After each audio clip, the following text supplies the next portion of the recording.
Buenas tardes, queridos compañeros. Bueno, me presento. Mi nombre es Laura Marcela Echenique Gómez. Soy estudiante de la maestría didáctica en las TICs. En esta oportunidad, junto a mi compañera Marjorie Díaz, vamos a estar realizando un foro debate con referencia al tema de modelos pedagógicos. ¿Ok? Entonces, el objetivo de este debate es construir, por medio de las preguntas que vamos a estar tratando, una visión crítica sobre los modelos pedagógicos. Esto nos va a permitir llegar a interpretar realmente pues, el proceso de formación, generar procesos de cambio y que sean pertinentes, flexibles y sistémicos también, ¿verdad? Al conocer todos estos elementos que hacen parte del tema de modelos pedagógicos, nos permite también ver y analizar nuestro contexto educativo y cómo influencia eso en nuestra práctica docente y genera nuevos escenarios favorables para este mundo que está en constante cambio. Entonces, la dinámica va a ser la siguiente. Vamos a estar trabajando con base en 5 preguntas, cada una pues en su interrogante. Vamos a tomar más o menos unos 3 minutos para responderla y dar un poco de fluidez y de debate en torno a estas preguntas. Entonces, bueno, comenzamos con la primera pregunta, profe Marjorie. Buenas tardes para todos, compañeros. La primera pregunta planteada en torno al tema central, que son los modelos pedagógicos, es ¿cuáles son las bases teóricas o fundamentación sobre las que se construye un modelo pedagógico? Hay que explicar cada uno. En cuanto a modelos pedagógicos, muchos son los aportes concernientes a la construcción de dichos modelos, ya que las diferentes teorías y fundamentos nos brindan un soporte para la elaboración de los mismos planes o modelos pedagógicos. Pero dentro de las que se puede resaltar, encontramos la psicología del aprendizaje. Esta pues se entiende como una disciplina que estudia el proceso de adquisición del conocimiento. También dentro de los modelos encontramos el constructivismo, modelo que desde el siglo XX ha venido trabajándose y que en aras del siglo XXI ha tenido pues mucho auge, ya que muchas de las teorías pedagógicas que conocemos están basadas en el constructivismo, ya que el enfoque del constructivismo es el papel activo del estudiante. Otro de las bases teóricas que encontramos es la sociología de la educación. Yo la concibo como la que analiza las estructuras sociales que influyen en los procesos educativos de los jóvenes. También encontramos la humanística. Ella centra su desarrollo principalmente en la forma integral, cómo el estudiante integralmente puede trabajar o desempeñarse en su proceso de enseñanza-aprendizaje. Resalto también un enfoque crítico. Este enfoque nos sirve para que las personas nos liberemos de esa opresión en la que a veces se nos encausa. Con el enfoque crítico, nosotros logramos que el estudiante pueda crear de una forma reflexiva su conocimiento, pueda argumentar sobre ello o pueda debatir. Ok, listo. Bueno, yo dentro de la investigación que realicé estuve viendo que habían 5 teorías que son muy fuertes dentro de los modelos pedagógicos y usted mencionó algunas de ellas. Está por lo menos la teoría de la psicología, que estudia pues todo el proceso mental que realizan en el proceso, valga la redundancia, de la enseñanza y el aprendizaje, ¿no? Todo el pensamiento crítico, usted lo definía muy bien, lo que es la memoria, la atención, y eso me hace pensar mucho en los modelos tradicionales, ¿no? Cuando hablamos de la parte memorística, ¿no? Pero pues obviamente uno sabe que anteriormente dentro de las modelos tradicionales pues no se tenía mucho en cuenta el estudiante, ¿no? Decían que era una tabla rasa donde uno pudiera, digamos, como él podía absorber todos esos conocimientos que los tenía propiamente el profesor, ¿no? También se encuentra pues la teoría de la sociología, bueno, que básicamente se basa en reconocer que, pues, que la educación está influenciada pues, por la sociedad y la cultura, ¿no? Los niños viven en un contexto y a partir de ahí toman también muchos aprendizajes, que son los aprendizajes previos que ellos obtienen antes de iniciar de pronto su proceso escolar. Está la base, la teoría epistemológica, pues que se refiere pues, como tal al estudio del conocimiento y la forma en cómo se adquiere, se utiliza, ¿no? Y también encontramos pues la teoría pedagógica, que esta teoría pues se centra más que todo en cómo las personas adquieren esos conocimientos. Y por último, encontré que también existe la teoría axiológica, pues que va enfocado a la parte de las creencias y los valores. Desde mi punto de vista, siento que la más fuerte de todas esas teorías actualmente es la pedagogía como tal, ¿no? Cuando nosotros como maestros procuramos que todo lo que nosotros impartamos a nuestros estudiantes, pues quede en ellos y la manera de que nosotros podamos ver que ese aprendizaje efectivamente se ha convertido en un aprendizaje significativo cuando ellos logran poner en práctica, ¿no? Y siento que hemos dejado de lado las otras teorías que también son importantes dentro de los modelos, como la parte axiológica. Estamos en un mundo bastante congestionado, en un mundo cambiante, en un mundo que se ha ido poco a poco deshumanizando, porque hemos estado incursionando en el mundo digital. Entonces yo creo que se ha perdido un poco la parte de los valores, la parte de las creencias, ha pasado como a un segundo plano. De hecho, materias dentro de las instituciones educativas como religión, ética y valores, han quedado un poco más de relleno, relegadas, y no se le ha puesto como tanto el asunto en la mira, ¿no? Entonces yo siento que dentro de estas teorías, si bien nutren todos los modelos, el modelo como tal, el entendimiento del modelo pedagógico, en la construcción de un modelo pedagógico, creo que sí tendríamos que tener como más en cuenta realizar de pronto como una especie de balance, porque los seres humanos estamos conformados por dimensiones, ¿no? Y a veces damos más de una que de otra, entonces siento que dentro de esas bases teóricas nosotros como docentes a veces como que la relegamos. No sé usted qué piensa de eso, Pues ¿no?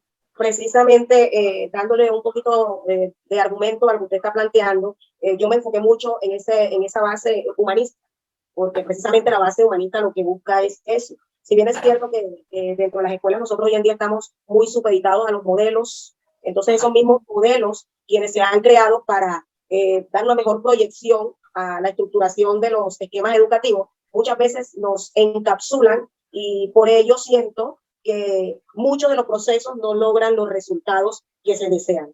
Claro. De todas maneras, de hecho, a veces hasta se le pregunta a los profesores qué modelo están implementando, y pues hablan del constructivismo, hablan del sociocrítico, y bueno, hablan de varios, pero a la final tú vas y de pronto observas una clase y te das cuenta que únicamente aplican la educación tradicional, ¿no? En las clases magistrales, que no están mal, pero pues obviamente tiene que haber como una congruencia, ¿no? Y por eso yo creo que es importante conocer las bases teóricas sobre las que se construye un modelo pedagógico, porque si nosotros tenemos de pronto el modelo como guía, ¿verdad? Y debemos aplicar pues todo lo que concierne a ese modelo. Entonces, me parece súper interesante esa pregunta. Bueno, vamos a pasar con la siguiente pregunta, profe Margaret. La siguiente pregunta que se nos plantea en este foro es explicar la importancia de la clasificación de los modelos pedagógicos. Muy bien, bueno. Su concepto, profe Laura, al respecto, cuénteme su concepto. Pues a través de la clasificación de los modelos pedagógicos, pues nos permite obviamente tener una comprensión más profunda y clara pues de las diferentes formas en que nosotros como educadores, pues los que somos educadores, podemos abordar ese proceso de enseñanza-aprendizaje, ¿no?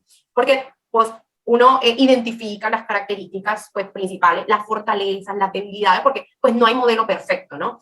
Si bien tiene algunos elementos positivos, también uno puede denotar elementos no tan positivos, ¿no? Dentro de cada modelo. Ahora, eso surge dependiendo al contexto y a la época en que nos encontremos, ¿no? La educación no pudo, o bueno, no tendría que haber sido la misma desde los años antiguos hasta la actualidad, tiene que haber una reinvención. Entonces, cuando nosotros conocemos la clasificación de los modelos pedagógicos, nos ayuda a tener una visión más crítica, más amplia de lo que me puede servir a mí como educador dentro del proceso que yo estoy dando con mis estudiantes. Esa es como mi manera de ver, y de hecho muchos autores hacen énfasis en eso, por lo menos Flores Ochoa habla acerca de eso y los divide, ¿no? Los modelos, dependiendo pues su énfasis, dependiendo de lo que queremos lograr en el estudiante, también depende mucho del rol que queramos desempeñar entre estudiante y el docente. Entonces yo creo que es importante y vital para nosotros como educadores tener una claridad, saber que cuando nos hablan del modelo tradicional, estas son las características principales, saber que cuando nos hablan de un modelo constructivista, saber cuáles son las características de ese modelo, porque así nosotros vamos evaluándonos a nosotros y permitiendo identificar qué estamos haciendo bien y qué tal vez no estamos haciendo tan correctamente. El proceso de enseñanza es un proceso tan cambiante, para lo que a uno le puede servir, a otro no. Entonces uno como docente se tiene que reinventar, y si yo desconozco de pronto esta aplicación efectiva de los modelos, pues no va a dar fruto. Entonces eso desde mi punto de vista yo creo que es crucial dentro del conocimiento de los modelos pedagógicos. No sé, Bueno, ¿usted qué opina? para mí la clasificación en cualquier escenario es importante, ya que nos permite organizar y desde el contexto pedagógico, además de organizar, también nos permite clasificar los modelos con los cuales queremos nosotros trabajar. También nos permite esta clasificación, nos permite enfocar las teorías que se desean desarrollar y en ese enfoque es cuando nosotros podemos lograr los objetivos planteados para el desarrollo de la clase, por decirlo así, hablando ya desde nuestra práctica pedagógica en el aula. Entonces, podría resumirlo yo de esta manera, explicar la importancia de la clasificación. Bueno, primero nos ayuda a identificar cuál es el modelo que podemos emplear dependiendo de las necesidades que se tengan. Y segundo, además de poder seleccionar el modelo, nos ayuda a clasificar y a organizar. Yo lo resumiría desde este aspecto. Muy bien, profe Mario. Sí, yo creo que es más que todo eso, ¿verdad? Como tratar también de nosotros hacer una reflexión crítica acerca de que si lo que estamos haciendo está bien o qué tenemos que cambiar para que mejore ese proceso. Entonces yo creo que eso es súper importante. Bueno, vamos con la tercera pregunta, profe Martínez. Aquí. La tercera. Listo. ¿Cuál cree usted, según lo que ha investigado, cuál ha sido el impacto de los modelos predominantes en América Latina? Bueno, la verdad es que dentro del proceso de investigación realizado, me llamaba mucho a mí la atención que los modelos predominantes en América Latina han sido siempre, los modelos predominantes, perdón, en América Latina han tenido un impacto significativo para nosotros. Históricamente, Latinoamérica ha sido influenciada por modelos pedagógicos de origen europeo. Eso me llamaba mucho la atención. Total. Y corroborando con varias lecturas realizadas, sobre todo las lecturas recomendadas por el profe dentro de la plataforma, se resaltaba también esa parte, cómo los modelos europeos nos han venido influenciando en cierta manera desde nuestra colonización hasta los tiempos. Porque si bien es cierto que Latinoamérica ha tenido un progreso en lo que respecta a modelos pedagógicos, no hemos dejado de un todo de lado aquellas partes que han influenciado nuestra práctica dentro del aula. Por ejemplo, muy a pesar de que nosotros hoy en día estamos tratando de implementar modelos como los constructivistas, en donde la gente principal es nuestro estudiante, casi que en las aulas, en su gran mayoría, encontramos este tipo de modelo tradicional que nos ha marcado de una manera en donde la sociedad se nos ha encasillado al maestro como ese eje central, como que todo debe pasar por las manos del profe, como que la decisión la toma el profe. Ok. Sí, profe, yo estoy totalmente de acuerdo con usted y también me llamaba la atención eso. Uno, de hecho, uno hasta en la parte, digamos, coloquial, ve que por lo menos nosotros como país, como región Colombia, hemos estado como influenciados mucho por lo que otros países de primer mundo han hecho, ¿no? Y lo que es los modelos pedagógicos no podía ser la excepción, ¿no? Desde siglos, imagínense, hace cuántos años venimos siempre adquiriendo todo lo que allá se hacía, pues nosotros queremos replicarlo, pero nunca se había tenido en cuenta que el contexto es totalmente distinto. Entonces eso obviamente ha pegado muy duro en la actualidad, porque hemos visto que la educación, si bien nos ha servido, hemos progresado, no lo hemos hecho al ritmo que hubiésemos hecho, o sea, las cosas de manera más efectiva si hubiésemos puesto el contexto al estudiante y las necesidades particulares de la región como primordial, ¿no? Entonces uno se da cuenta que durante parte del siglo XX estuvo el modelo pedagógico positivista en auge y dominó las escuelas de una manera interesante y la parte pues obviamente de la transmisión de conocimientos, en las habilidades que adquiría el estudiante, o sea, hemos visto una evolución, pero ni siquiera por el contexto de nosotros, sino por el contexto ajeno, ¿ya? Entonces yo creo que la verdad es que el impacto sí ha sido bastante significativo como región latinoamericana, porque pues como te decía, o sea, los europeos, además de colonizarnos, como pasó con Colombia, con los españoles, ¿no? Nos han impuesto muchas cosas y pues nosotros, obviamente, desde tiempos antiguos lo permitimos, ¿no? Ya no se habla de descubrimiento de América, prácticamente eso fue un acto es de bastante debatible, porque en realidad no nos descubrieron, quitaron mucho de la cultura, quitaron mucho de lo que nosotros éramos y lo acomodaron a lo que ellos eran, y yo creo que eso es, y fue y sigue siendo determinante dentro de la educación de América Latina, porque la mayoría de los países de América Latina fueron colonizados por Europa, ¿no? Bueno. Entonces, no sé si podríamos hablar de impacto negativo y impacto positivo. Lo cierto es que han impactado y que siguen impactando, pero que yo confío en que la educación en Latinoamérica se reinvente y podamos encontrar lo que realmente necesitamos como región, la verdad. Bueno, a su planteamiento de no, si el impacto ha sido positivo o negativo, más que eso, yo cuando analizaba la pregunta y empezaba a investigar cuál ha sido el impacto de los modelos predominantes en América Latina, yo le respondía, para mí, reflexivo, porque a través de todo lo que hemos vivido, eso nos ha puesto a reflexionar y nos da como resultado lo que usted hoy está planteando. Claro. No se ubicaron en los contextos. Esos modelos fueron elaborados en Europa con las necesidades de ellos, pero mire cómo seguimos nosotros demarcados por la historia. Total. Prueba de ellos son las famosas pruebas estandarizadas. Esas pruebas estandarizadas es una prueba fehaciente de que seguimos influenciados por modelos que no están contextualizados. Claro que sí. Entonces, para mí el impacto reflexivo, porque a través de esa reflexión que hacemos, nos hemos dado cuenta sin querer cuánto daño se le ha hecho al proceso educativo. Claro que sí. Bueno, pero sigamos entonces para ir avanzando dentro de este foro que ha estado bastante interesante. Bueno, la cuarta pregunta que tenemos por aquí es, ¿cuáles son las preguntas que responde un modelo pedagógico dentro de lo que usted pudo investigar, profe Marjorie? No sé si nos comenta bien. La verdad es que los modelos pedagógicos se convierten sin lugar a duda en el eje central de todo proceso pedagógico. Sin embargo, muchos son los interrogantes planteados al momento de realizar la elaboración de dichos modelos. Si estudiamos un poquito la historia, vemos cómo Paulo Freire plantea dos interrogantes muy buenos. El primero es, ¿cómo podemos promover el diálogo y la participación en el aprendizaje? Y el segundo es, ¿cómo podemos usar la educación para transformar la sociedad? Dos preguntas que aparentemente van en direcciones diferentes, pero cuyo fin es el mismo. ¿Cuál es el fin? Transformar nuestra sociedad. De hecho, es el objetivo de nosotros como educadores, poder lograr un cambio estructural de mentalidad en nuestros estudiantes para que ellos sean críticos, reflexivos y puedan hacer una transformación dentro de la sociedad.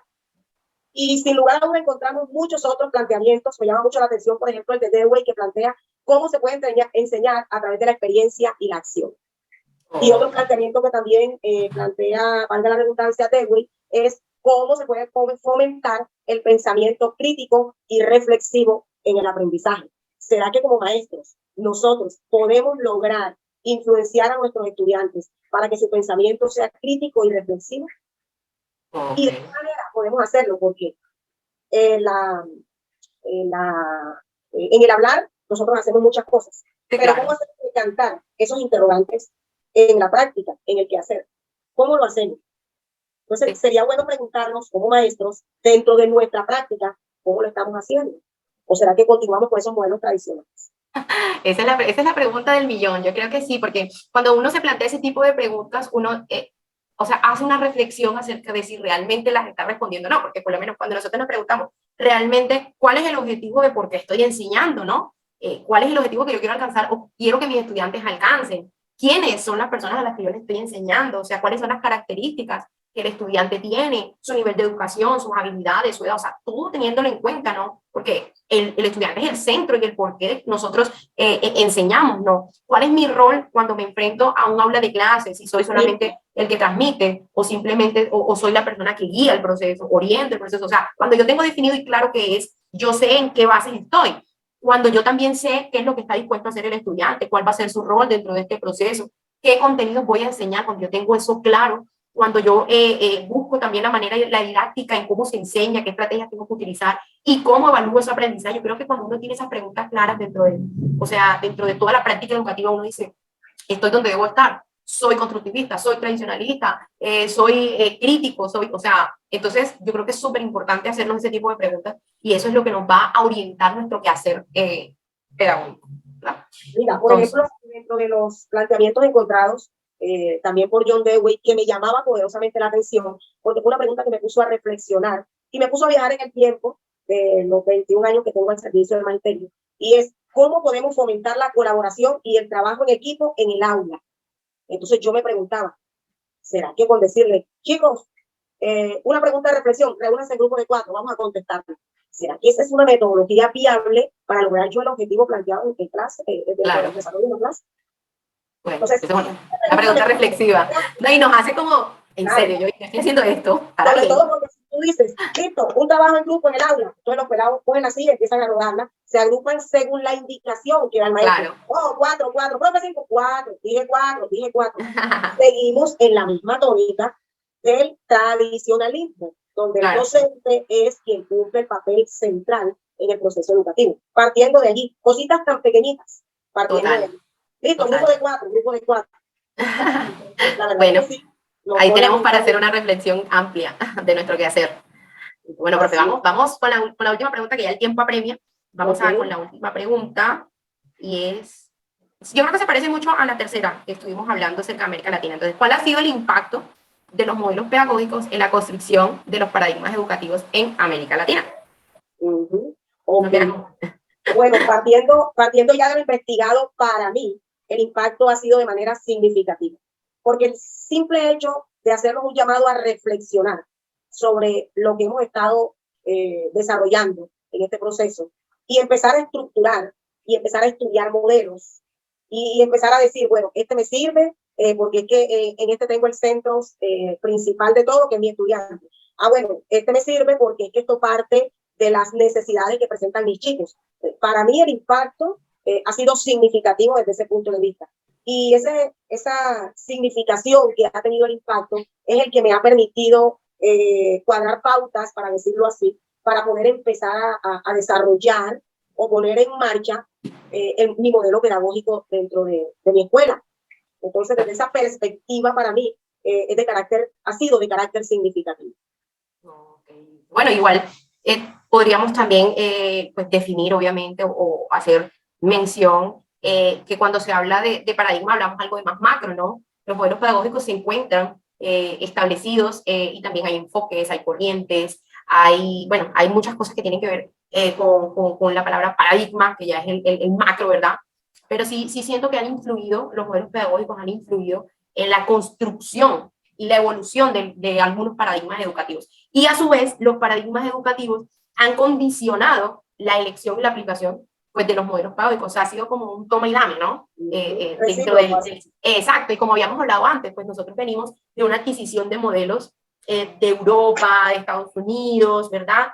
Como los diferentes modelos como el tradicional, el conductista, el tecnicista. Entonces venimos de eso, pero yo sí creo que ese impacto ha sido como una relación allí bastante peculiar dentro de lo que son los modelos pedagógicos y los paradigmas, ¿no? Porque como hablamos ahorita del contexto, ¿verdad? Los modelos que hemos adaptado nosotros han sido modelos a un contexto totalmente distinto al de nosotros, ¿no?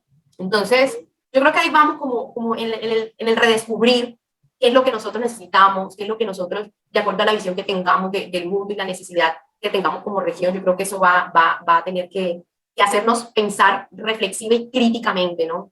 En las políticas educativas, ¿verdad? En la equidad dentro de la educación, la accesibilidad dentro de la educación. Entonces yo creo que eso va más orientado a cómo nosotros como región vemos el todo en materia de educación.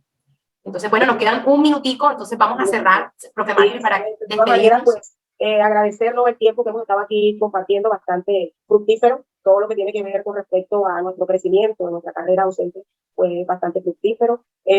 Obviamente, pues los modelos pedagógicos son herramientas útiles para mejorar la calidad educativa y sobre todo los textos nos marcan. Nos estamos quedando sin tiempo. Ok, listo. Bueno, profe Lau, un placer. Gracias por acompañarme en este foro. Bendiciones. Gracias compañeros por escucharnos, pero sus aportes. Bueno, que estén muy bien, chaito.